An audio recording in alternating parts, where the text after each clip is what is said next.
It all started, as these stories so often do, with something that should have been harmless. A single red pickup truck parked in the driveway of a modest suburban home. To most people, it was just an everyday sight. Someone's work vehicle, dependable and practical, parked neatly by the garage. But in neighborhoods governed by homeowners associations, the most ordinary things can be twisted into battlegrounds. The house itself wasn't anything extraordinary. It sat on a cul-de-sac, neatly painted beige with white trim, a tidy front lawn, and a few flower beds lining the walkway. It looked just like the other homes in the neighborhood, designed and built to blend together in uniformity. And yet, this one house would soon become the focus of an escalating war. A story that spread far beyond the borders of the subdivision, turning into a viral cautionary tale about what happens when petty power collides with stubborn defiance. The trouble began with the truck. The homeowner had always owned it, a sturdy vehicle used for work, errands, and weekend projects. It wasn't broken down or unsightly. It was in good condition, polished, and reliable. Still, to the board of the HOA, it represented something unacceptable: non-conformity. Their rules, buried in a thick binder of covenants and restrictions, prohibited commercial or oversized vehicles from being parked in driveways overnight. To them, a pickup, any pickup, was a violation of the carefully cultivated image they wanted for their neighborhood. For months, no one had complained. Neighbors walked by, waved, and went about their lives. But eventually, someone on the board decided that the truck was a problem. It might have been the president, a woman known for her sharp eye and even sharper tongue. Or maybe it was one of her loyal allies, who believed that their neighborhood's property values were only as strong as their strict enforcement of the rules.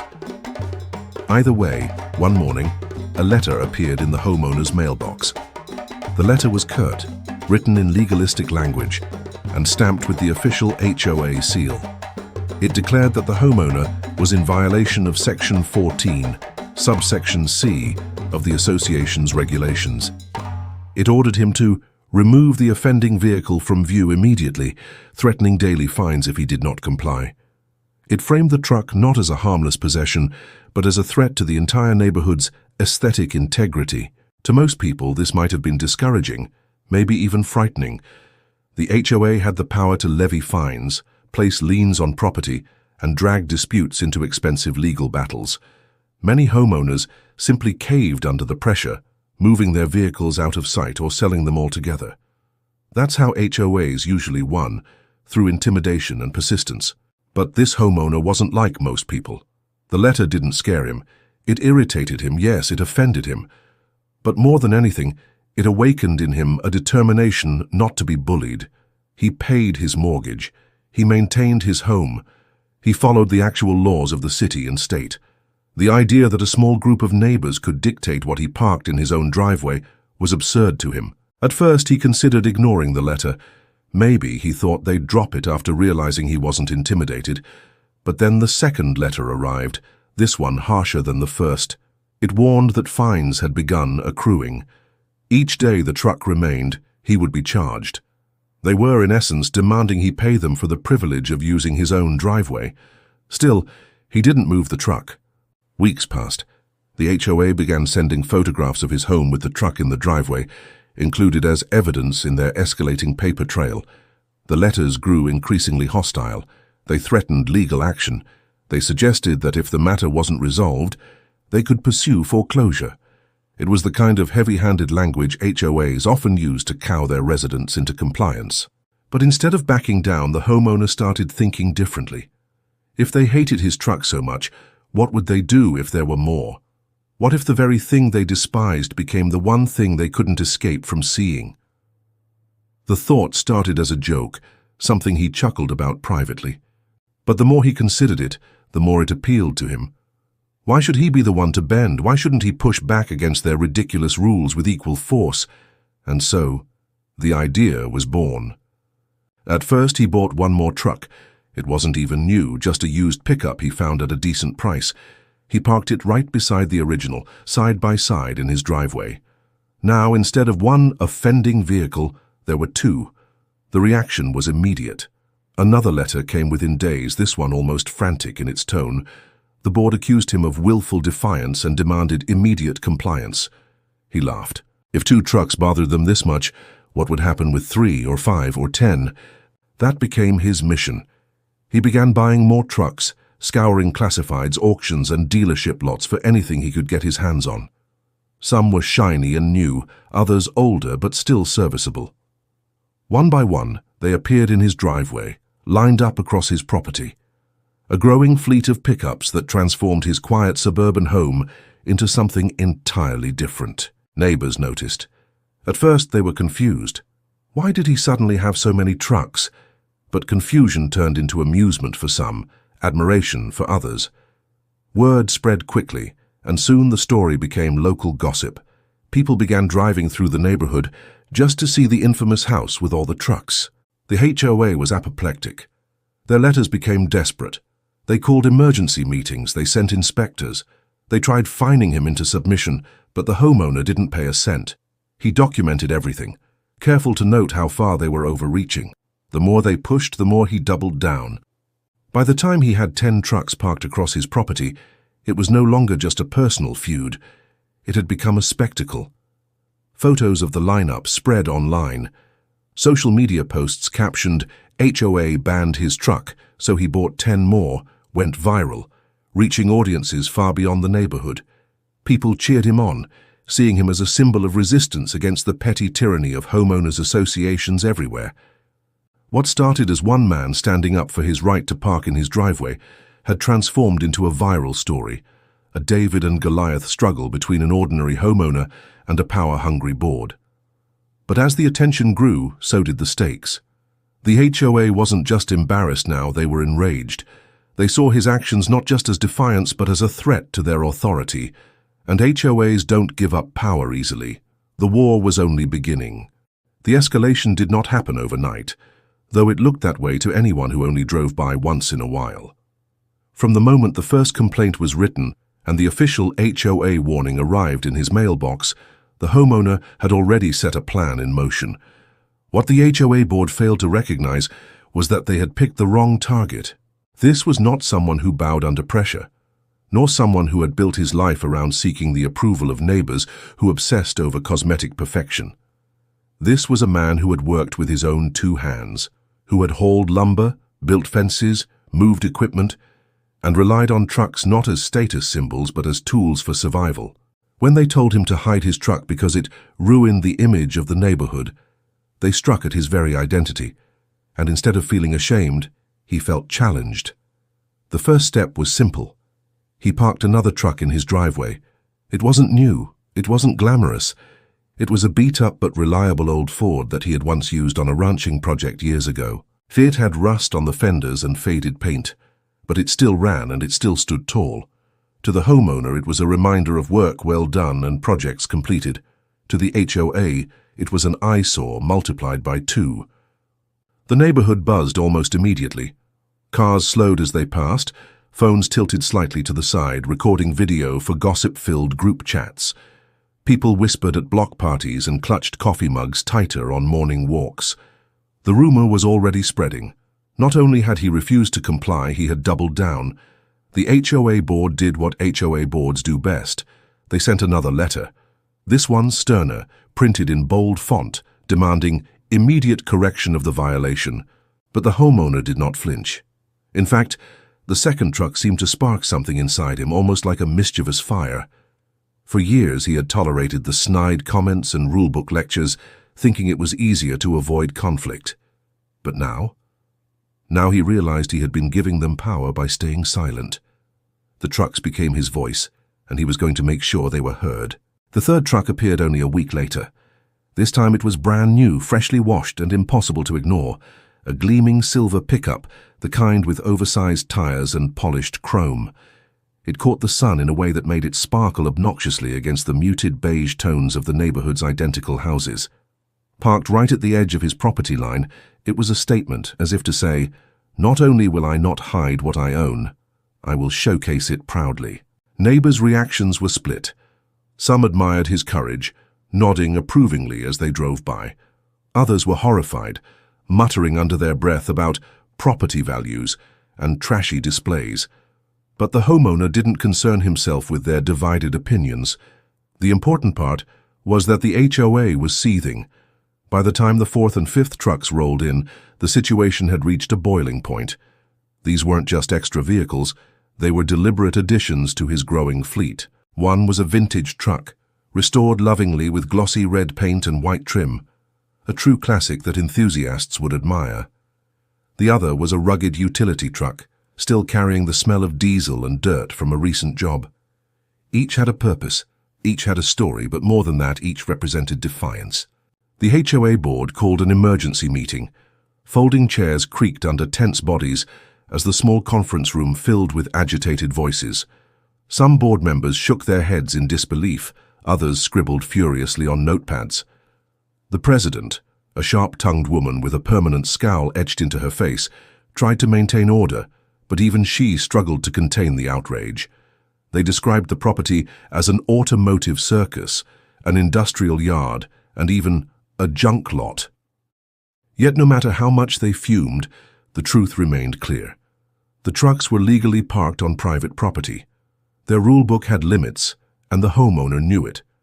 And then came the 6th, 7th, and 8th trucks. At this point, the house was transforming into something that drew attention far beyond the neighborhood. Delivery drivers stopped just to take pictures. Joggers slowed down to gawk. Teenagers posted videos online with captions like HOA versus Truck King. The sight was surreal, a line of trucks, each unique, each carefully positioned like soldiers standing in formation. The HOA retaliated with threats. Fines piled up in his mailbox, each one more outrageous than the last. Cease and desist letters arrived, stamped with official logos, trying to intimidate him into submission. But he remained unfazed. He paid no fines, tore up no letters, and simply continued living his life as usual. The trucks stayed and the fleet grew. By the time the 9th and 10th trucks arrived, the narrative had shifted completely. What started as an HOA enforcement issue had become a full-scale standoff that captured the imagination of people beyond the subdivision. Local news stations caught wind of the feud and sent camera crews to film the infamous row of trucks gleaming in the sunlight. Reporters stood on the sidewalk delivering dramatic lines about a neighborhood divided, while the homeowner stood in the background, arms crossed, watching with quiet satisfaction. The HOA hated it. They despised the attention, the mockery, the idea that their pristine image of order and conformity was being shredded on live television. They wanted compliance, not controversy, but the harder they pushed, the stronger his resolve became. Every headline, every viral video, every supportive comment online only encouraged him further. What the HOA failed to understand was that this wasn't just about trucks anymore, it was about principle. The 10th truck was the crown jewel. Unlike the others, this one wasn't just functional, it was spectacular. A towering lifted pickup, painted a deep metallic blue with custom lights that glowed at night. It was impossible to ignore, impossible to dismiss, and absolutely impossible for the HOA to tolerate. Parked dead center in his driveway, it became the unofficial centerpiece of the fleet, a symbol of resistance that could be seen from blocks away. The neighborhood had never experienced anything like it. Cars lined up to drive past, snapping photos, honking in solidarity, or shaking their heads in disapproval. It didn't matter. The homeowner had achieved exactly what he intended, complete defiance of the HOA's demand. They told him to hide one truck and instead he gave them 10. The board scrambled to find a solution. They consulted attorneys, filed complaints, and whispered about legal action. But deep down, they knew they were losing control. The more they tried to silence him, the louder the story grew. What had started as a small rule dispute had become a viral spectacle, with the HOA cast as the villain and the homeowner as the unlikely hero. And just as the tension reached its peak, as the HOA gathered one final time to plot their next move, something happened that none of them could have predicted. A letter arrived at the homeowner's door, not from the HOA, not from the city, but from a much larger organization. It carried an invitation, one that would take the standoff to an entirely new level, far beyond the limits of the neighborhood. The fleet of 10 trucks was only the beginning. The sun rose over the quiet suburban neighborhood, but it didn't feel quiet anymore. The once pristine cul-de-sacs, polished driveways, and manicured hedges now carried the shadow of something greater, a simmering war between one man and the HOA. For weeks, the spectacle of 10 gleaming pickup trucks had stolen every ounce of attention the street once had. Neighbors who used to gossip about fence colors or lawn height now lingered on sidewalks with coffee mugs in hand, watching the drama unfold like it was their morning entertainment.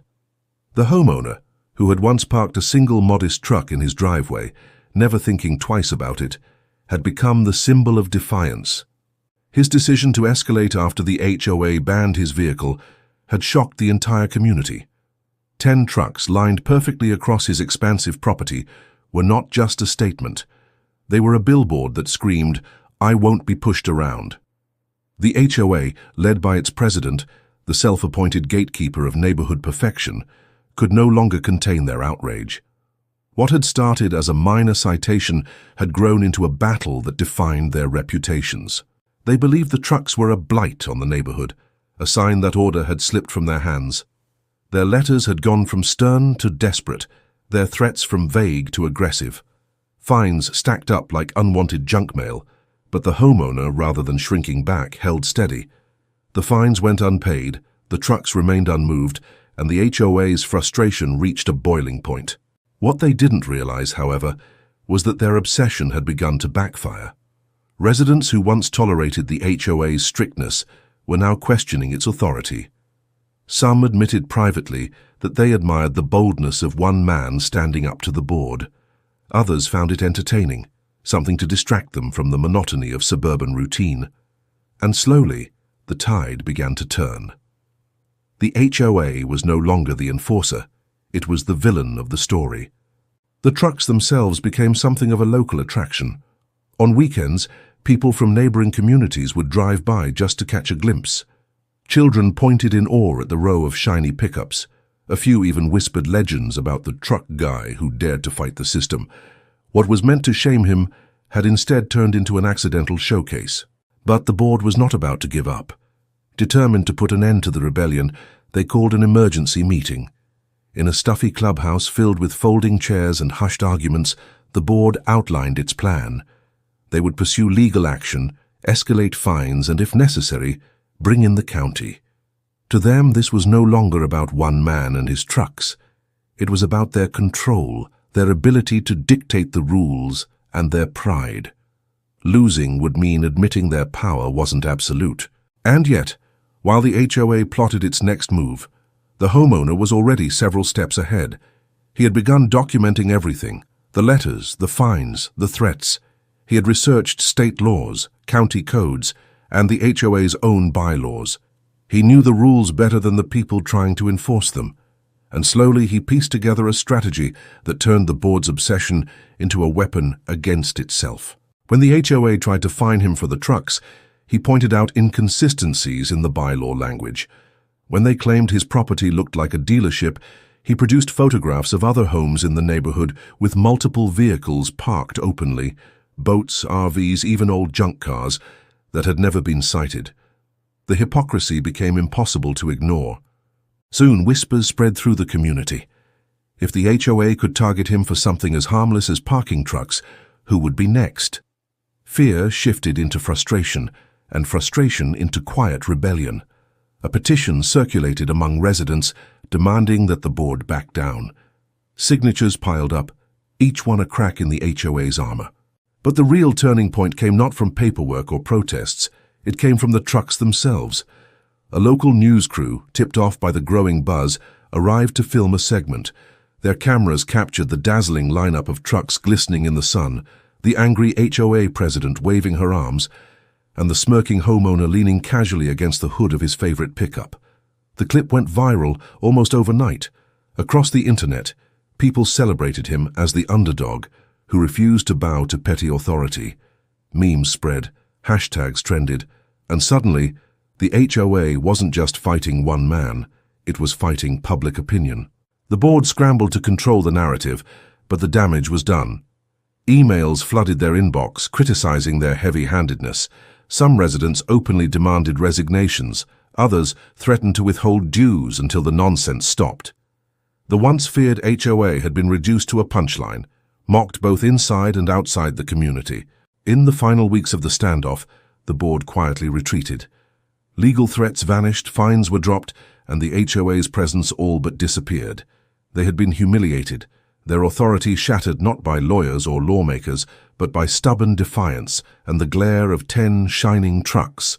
For the homeowner, victory wasn't just about vehicles. It was about principle, the right to stand tall when told to kneel. The trucks remained, not as an act of spite anymore, but as a reminder of what had been won. Neighbors who once crossed the street to avoid conflict now stopped to shake his hand. Some even asked him for advice on how to push back against the HOA themselves. The neighborhood would never be the same again. The illusion of control was gone, replaced by something stronger, a sense of freedom. Where once the HOA dictated every blade of grass and shade of paint, now there was a recognition that power had limits, and it had taken one man with a fleet of trucks to prove it. As time passed, the trucks became less of a spectacle and more of a landmark. They stood quietly, row by row, as symbols of defiance.